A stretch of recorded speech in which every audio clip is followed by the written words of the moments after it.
ಪರಿಶ್ರಮದ ಬಗ್ಗೆ ನಾನು ತುಂಬ ಕೇಳಿದ್ದೆ.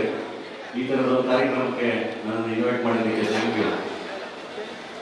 ಪರಿಶ್ರಮ ಹೆಸರೇ ಅದ್ಭುತ ಅಲ್ಲ. ಜೀವನದಲ್ಲಿ ನಾವು ಸಕ್ಸಸ್ ನೋಡಬೇಕು ಅಂದರೆ ಬೇಕಾಗಿರೋ ಬಹುಮುಖ್ಯವಾದ ಅಂಶ ಪರಿಶ್ರಮ. ಸ್ವಾಮಿ ವಿವೇಕಾನಂದರದೊಂದು ಮಾತಿದೆ, purity, patience and perseverance are the 3 essentials for success ಅಂತ. ನಾನು ಕೂಡ ಅದನ್ನೇ ನಂಬ್ಕೊಂಡು ಯಾವಾಗಲೂ ಕೆಲಸ ಮಾಡೋದು. ಯಾವಾಗಲೂ ತುಂಬ ಆನೆಸ್ಟಾಗಿ, ತುಂಬ ಶ್ರಮ ಹಾಕಿ, ತುಂಬ ಕನಸು ಕಟ್ಕೊಂಡು ಅದರ ಕಡೆಗೆ ನಿರಂತರವಾಗಿ ಕೆಲಸ ಮಾಡಿದ್ರೆ ಖಂಡಿತ ನಾವು ಅಂದ್ಕೊಂಡಿದ್ದೆಲ್ಲದನ್ನು ಸಾಧಿಸ್ಬೋದು ಅನ್ನೋದಕ್ಕೆ ತುಂಬ ಎಕ್ಸಾಂಪಲ್ಗಳಿದೆ. ಅದರಲ್ಲಿ ಪರಿಶ್ರಮದಿಂದ ಇಲ್ಲಿ ಬಂದು ಓದಿ, ಇಲ್ಲಿ ಅಧ್ಯಯನ ಮಾಡಿ ಇಲ್ಲಿಂದ ಹೋಗಿರೋಂಥ ಎಷ್ಟೋ ಜನ ಅದಕ್ಕೆ ಸಾಕ್ಷಿಯಾಗಿದ್ದಾರೆ. So congratulations. ಆ್ಯಂಡ್ ಈ ಥರದೊಂದು ಅಕಾಡೆಮಿನ ತುಂಬ ಅದ್ಭುತವಾಗಿ ರನ್ ಮಾಡಿ ನೂರಾರು ಜನಕ್ಕೆ, ಸಾವಿರಾರು ಜನಕ್ಕೆ ಇನ್ಸ್ಪೈರ್ ಮಾಡ್ತಿರೋಂಥ ಪ್ರದೀಪ್ ಈಶ್ವರ್ ಅವರಿಗೆ ಒಂದು ಹ್ಯಾಟ್ಸ್ ಆಫ್.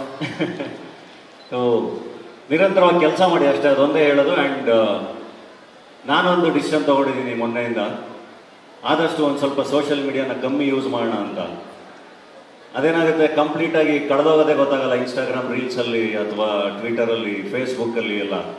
ಆ್ಯಂಡ್ ಇನ್ನೊಂದು ಅದರದ್ದು ಮೇಜರ್ ಸಮಸ್ಯೆ ಏನು ಗೊತ್ತಾ, ಗೊತ್ತಿಲ್ಲದೆ ಇರೋ ಯಾರೋ ಫೇಕ್ ಅಕೌಂಟ್ಗಳು, ಯಾರೋ ಅಪರಿಚಿತರು ಮಾಡುವಂಥ ಕಮೆಂಟ್ಸು, ಇನ್ನೊಂದು ಮತ್ತೊಂದು ಎಲ್ಲ ನಮ್ಮ ಇಡೀ ದಿನನ ಅದು ಹಾಳು ಮಾಡಿಬಿಡುತ್ತೆ. ಸೊ ಆ ಅಪರಿಚಿತ ಸ್ನೇಹಗಳು ಅಥವಾ ಅಪರಿಚಿತರೊಂದಿಗೆ ವಾಗ್ವಾದಗಳು ಅಥವಾ ಅಪರಿಚಿತರೊಂದಿಗೆ ಅವರು ಜಗಳಗಳು, ಇದು ಯಾವುದೂ ನಮ್ಮನ್ನೆಲ್ಗೂ ಕರ್ಕೊಂಡು ಹೋಗಲ್ಲ, ನಮ್ಮನ್ನು ಡಿಸ್ಟರ್ಬ್ ಮಾಡುತ್ತೆ ಅಷ್ಟೇ. ನಿಮಗೆ ತುಂಬ ಈಸಿ ಅಲ್ಲ, ನಿಮ್ಮ ವಾಟ್ಸಪ್ಪಲ್ಲಿ, ನಿಮ್ಮ ಸ್ನ್ಯಾಪ್ಚಾಟಲ್ಲಿ, ನಿಮ್ಮ FB ಅಲ್ಲಿ ಎಲ್ಲ ಒಂದು ನೀಟಾಗಿ ಒಂದು ಹಾರ್ಟ್ ಸಿಂಬಲ್ ಕಳಿಸ್ತಿದ್ದಂಗೆ ಅಯ್ಯೋ ಇವ್ರು ನನಗೆ ಎಷ್ಟು ಇಷ್ಟಪಡ್ತಿದ್ದಾರೆ, ಅಥವಾ ಕಣ್ಣೀರು ಸಿಂಬಲ್ ಕಳಿಸ್ತಿದ್ದಂಗೆ ಅಯ್ಯೋ ನನಗೋಸ್ಕರ ಎಮೋಷನಲ್ ಆಗ್ಬಿಟ್ಟಿದ್ದಾರೆ. ದೇವರಾಣೆ ಇಲ್ಲ, ಅವೆಲ್ಲವೂ ಸುಮ್ಮನೆ ಎಮೋಜಿಗಳು ಅಷ್ಟು ಚೆನ್ನಾಗಿ ಕಾಣ್ತಾವಲ್ಲ, ಅದಕ್ಕೆ ಹಂಗೆ ಅನಿಸ್ತಾ ಇರುತ್ತೆ. ಅದಂಗೆ ಇರಲ್ಲ. ಅದು ಯಾವಾಗಲೂ ನಿಮ್ಮ ಸ್ನೇಹಿತರ ಜೊತೆ, ನಿಮ್ಮ ತಂದೆ ತಾಯಿ ಜೊತೆ, ನಿಮ್ಮೊಂದು ಸರ್ಕಲ್ ಇರುತ್ತಲ್ಲ, ಅಲ್ಲಿ ಸಿಗುವಂಥ ಭಾವನೆಗಳಿದೆಯಲ್ಲ, ಅದಷ್ಟೇ ನಿಜ. ಸೊ ಆದಷ್ಟು ಸೋಷಿಯಲ್ ಮೀಡಿಯಾನ ಎಷ್ಟು ಬೇಕು ಅಷ್ಟು ಮಾತ್ರ ಬಳಸಿ, ಇನ್ನೆಲ್ಲ ಕೆಲಸದ ಕಡೆ, ಓದೋದ್ರ ಕಡೆ ಫೋಕಸ್ ಮಾಡಿ.